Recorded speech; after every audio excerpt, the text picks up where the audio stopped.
Christi und herzlich willkommen zurück. Ich bin die Vanessa von Outdoor Bavaria. Heute kannst du mich auf eine Frühlingsübernachtung begleiten. Ich bin hier in einer tollen Landschaft unterwegs. Es gibt jede Menge Wildpflanzen, die ich euch zeigen kann. Ich habe ein geniales Lager direkt am Hang mit Hängematte, Lagerfeuergeschichte, wie ich mit Hatern auf YouTube umgehe und viel mehr. Also wenn du Lust hast, kannst du mich gerne begleiten.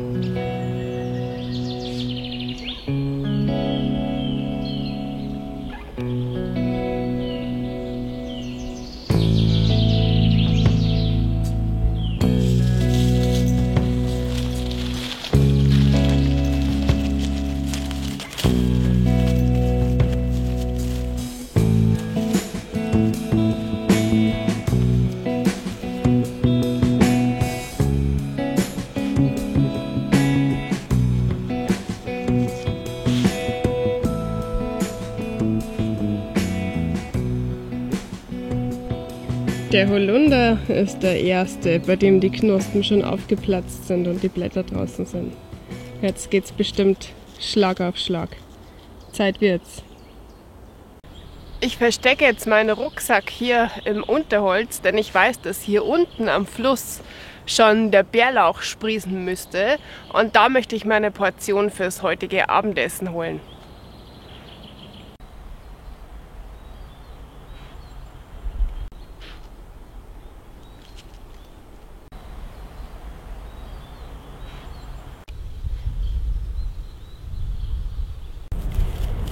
Schaut euch das mal an. Hier sieht man direkt in der Mitte von diesem abgeschnittenen Baum die Hauptschlagader, wenn man so sagen kann, aus Harz.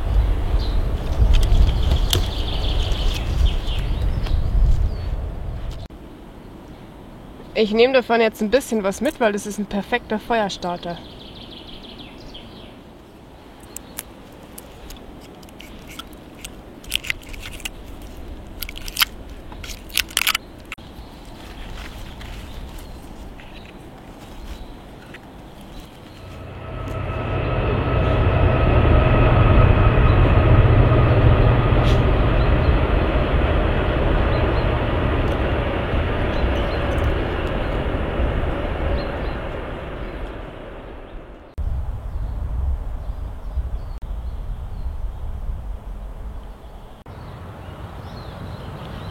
Sowas wie hier, das tut mir wirklich in der Seele weh, wenn dermaßen Raubbau an der Natur betrieben wird. Ich bin ganz strikt gegen die Arbeit mit dem Harvester. Das hat für mich mit naturnahem Arbeiten überhaupt nichts zu tun. Und ich kann nicht verstehen, wie so mit unserer Natur umgegangen wird. Die Spuren, die der Harvester hinterlässt und auch die Nachwirkungen noch Jahre später, sowas lässt mir wirklich das Herz bluten. Finde ich nicht verantwortungsvoll, wie mit unserer Natur auf diese Art und Weise umgegangen wird. Klar brauchen wir alle Holz, Möbel wollen gebaut werden zum Verheizen und so weiter, aber doch bitte nicht auf diese Art und Weise. Da unten am Fluss müsste jetzt Bärlauch zu finden sein. Ich werde mal einen Blick runterwerfen, ob da Leute unterwegs sind oder nicht. Und dementsprechend lasse ich dann entweder den Rucksack drauf oder nehme ihn ab. Es ist bei uns einfach so in Flussnähe. Ist immer viel los und mit Rucksack wird man dann in den meisten Fällen etwas blöd von der Seite angeschaut. Und dass ich dem einfach entgegenwirken kann, lasse ich vielleicht meinen Rucksack da. Werde ich dann aus der Situation raus entscheiden. Und dann, wenn ich den Bärlauch geholt habe, geht es wieder hoch in die Wälder, ins Unwegsame, wo ich meine Ruhe habe. Diese schöne Pflanze ist Seidelbast. Eine der ersten Sträucher, die im Frühling blüht, aber leider sehr giftig.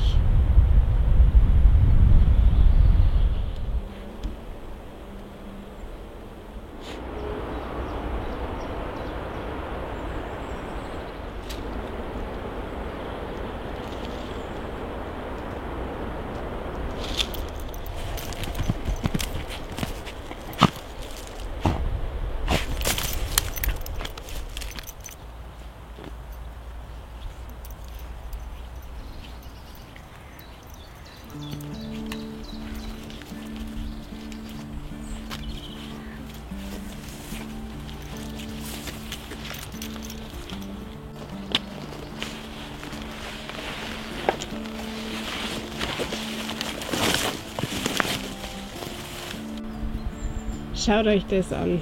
Alles voller Bärlauch.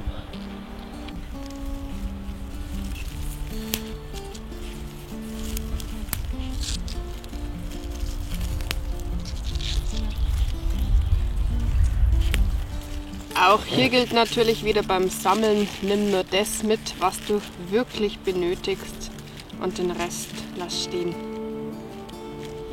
Zur Frühlingszeit sind manche Flussauen voll mit Bärlauch. Aber das Sammeln ist nicht ganz ohne, denn man kann den Bärlauch auch mit anderen giftigen Pflanzen verwechseln.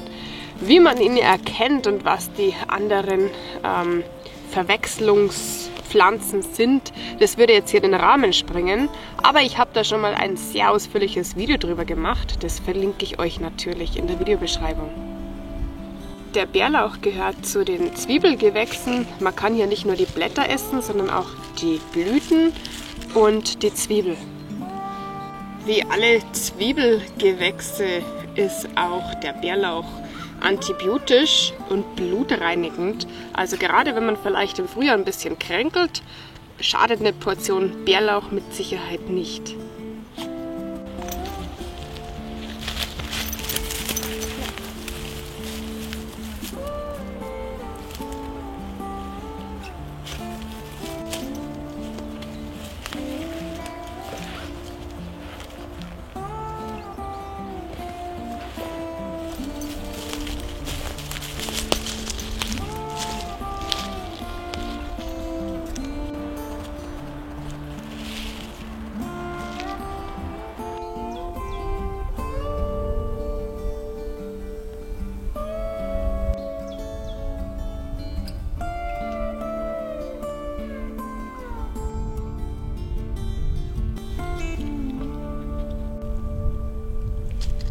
Wilde Stiefmütterchen.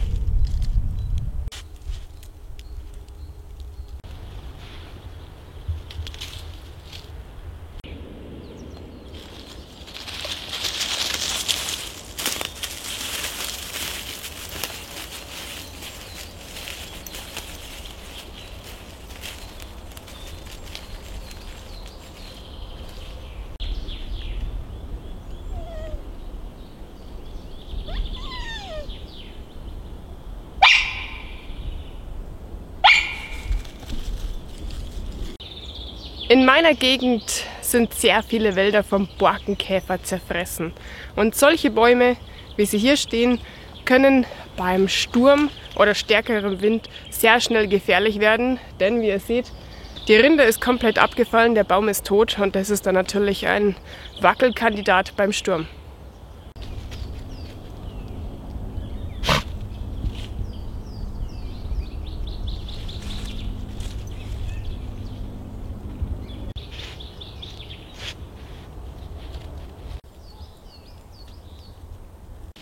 Der Weg hier hoch ist meiner.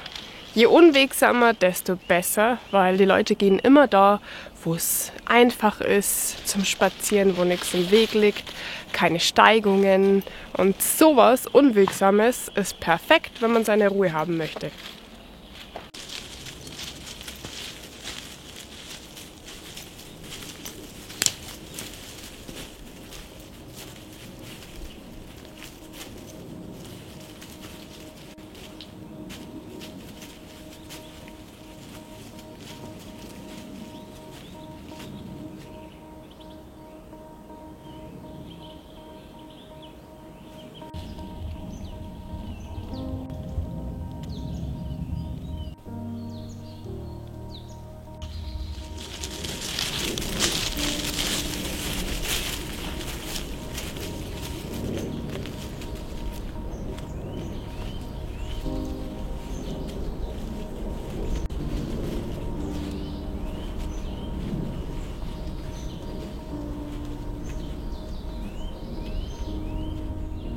So viele Baumgesichter oder Waldwichtelbehausungen in dieser alten Buche.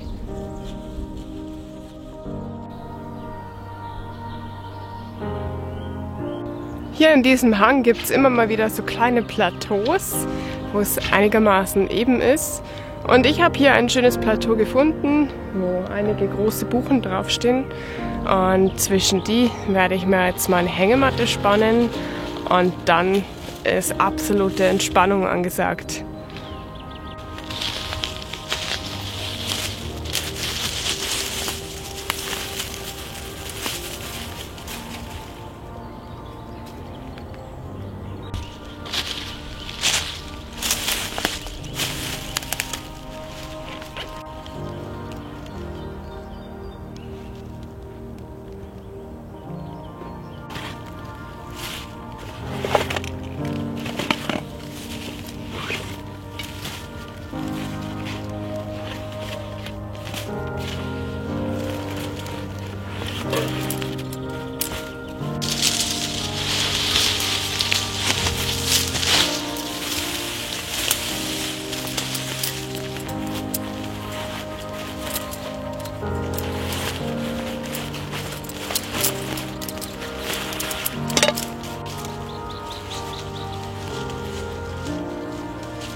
Das Grundgerüst steht.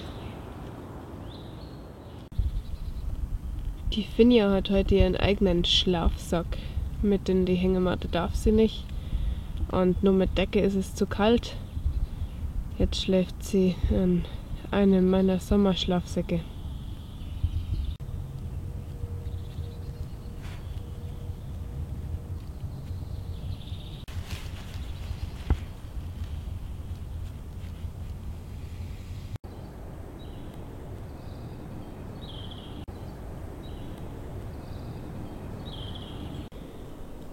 So ein Stück Totholz ist natürlich das Paradies für die Spechte.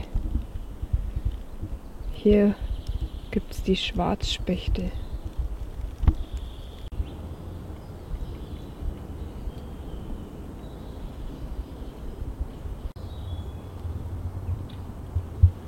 Als ich vorhin beim Tarp-Aufbauen war, habe ich auf einmal einen relativ lauten Flügelschlag gehört und habe dann rausgeschaut. Und ich habe gerade noch so entdeckt, wie wohl eine Ente hier in einem der Bäume verschwunden ist. Und ich habe das schon ein paar Mal in Dokumentationen gesehen. Die Schellenenten, die brüten in ausgehöhlten Bäumen, also in Baumlöchern, wie der Specht auch. Aber ich wusste nicht, dass die hier bei uns auch verbreitet sind. Finde ich ganz spannend, denn ich habe die noch nie gesehen, aber also wer schon mal den Flügelschlag einer Ente gehört hat, der kann das eindeutig zuordnen. Das ist ein ganz schnelles Schlagen. Und die ist hier irgendwo in diesen Baumlöchern verschwunden. Spannend.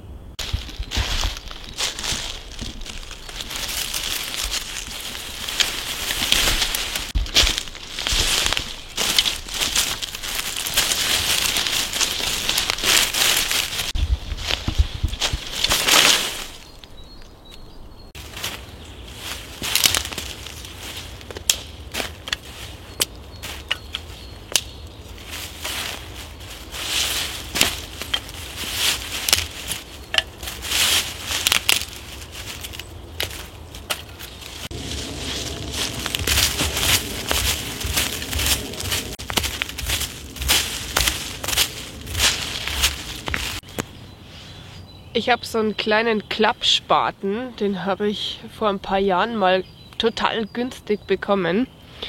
Und der ist genial. Draußen zum Lagerfeuerstelle graben oder auch für die große Hinterlassenschaft zum Vergraben. Ja, so offen muss man sprechen. Ist nicht nett, das einfach offen im Wald liegen zu lassen. Ja, da ist so ein kleines Schäufelchen. Ideal für draußen. Schleppe ich natürlich nicht immer mit mir rum, ist ja doch auch zusätzliches Gewicht. Aber wenn die Tour jetzt mal nicht so anstrengend ist oder so weit weg geht, kommt die Schaufel mit.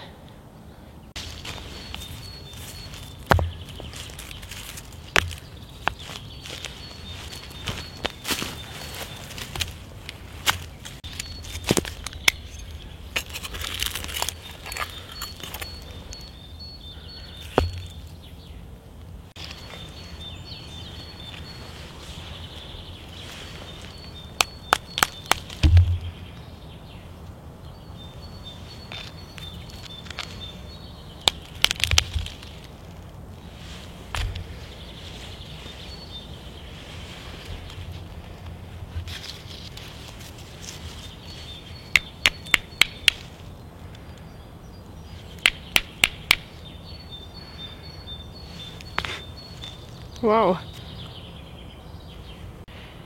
Das ist jetzt echt seltsam. Ich dachte mir gerade beim Lagerfeuerstelle ausgraben, dass dieser Stein komisch aussieht. Er hat mich an Feuerstein erinnert. Und wenn man sich nicht sicher ist, beim Feuerstein braucht man nur mit einem anderen Stein draufschlagen. Und man erkennt sofort an dem Geruch, dass es ein Feuerstein ist. Hier war früher, also ganz früher mal ein Fluss. Und da kommt dieser Feuerstein wohl her. Ich habe schon sehr viele Feuersteine in meinem Leben gefunden, auch relativ große, aber ich habe noch nie einen gesehen, wo eine andere Gesteinsart mit dran ist.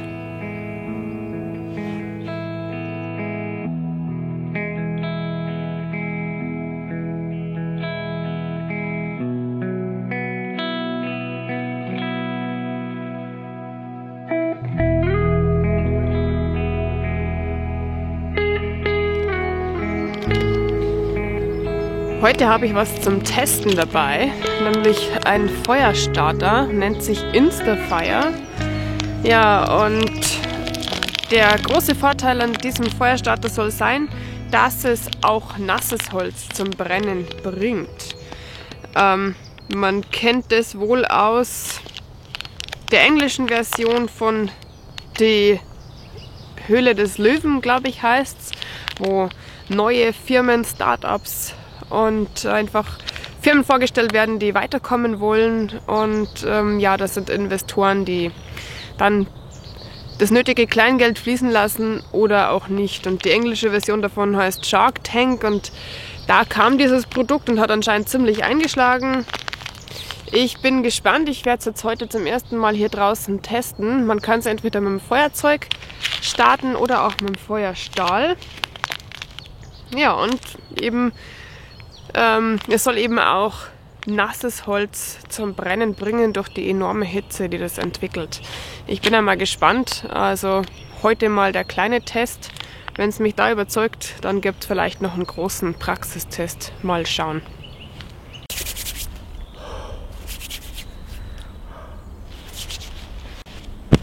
Auch noch zum Testen heute den Grüzi-Bag Biopod Downwool Nature. Der erste Bio-Schlafsack von Grüzi-Bag. Ich habe ihn auf der Messe begraben dürfen. Das Feeling ist einfach genial. Ich werde ihn später hier mal ausbreiten, dass ihr ihn begutachten könnt. Er hat was von den Schlafsäcken, wie sie früher waren. Und also den Schlafsack kann man so wie er ist auf den Komposthaufen schmeißen und er verrottet rückstandlos. Also da ist kein Plastik drin, nichts, bio-zertifiziert.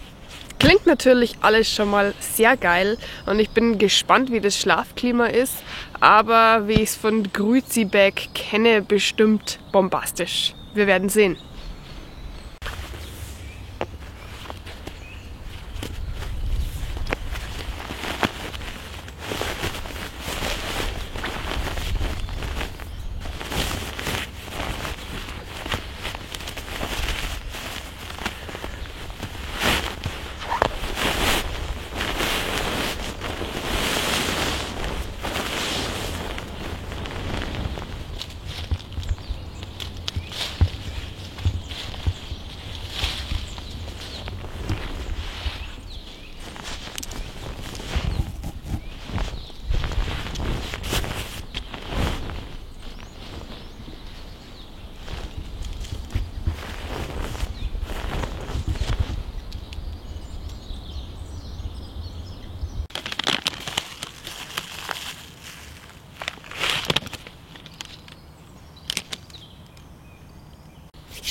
Okay, dann testen wir das mal.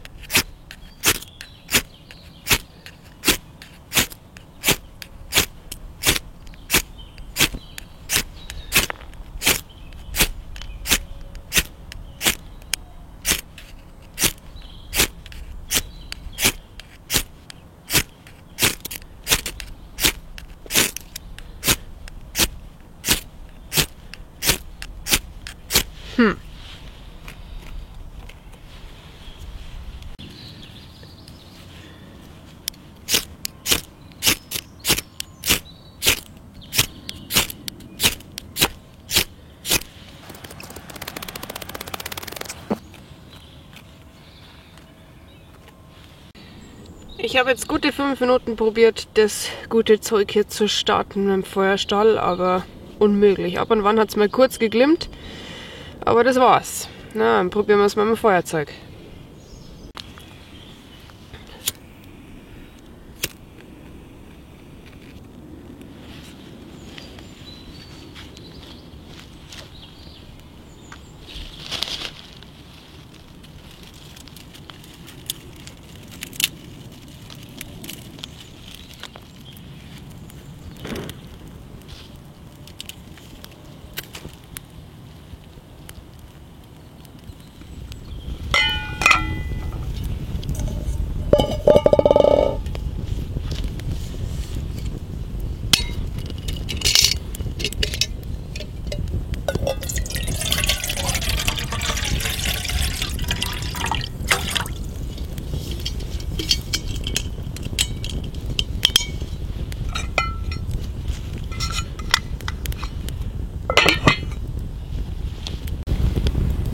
Hast du vielleicht schon eine Idee, was es bei mir heute Leckeres zum Abendessen geben könnte? Ich gebe dir einen Tipp. Einen Teil der Zutaten habe ich heute schon gesammelt.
Und jetzt kommt das Beste.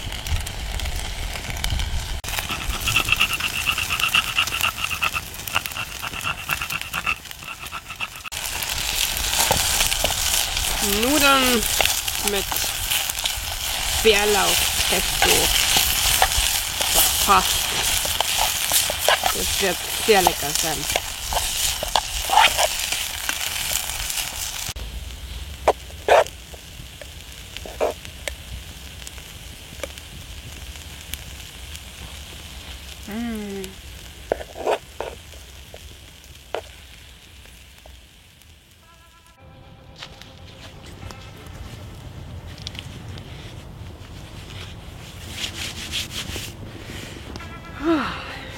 Schön.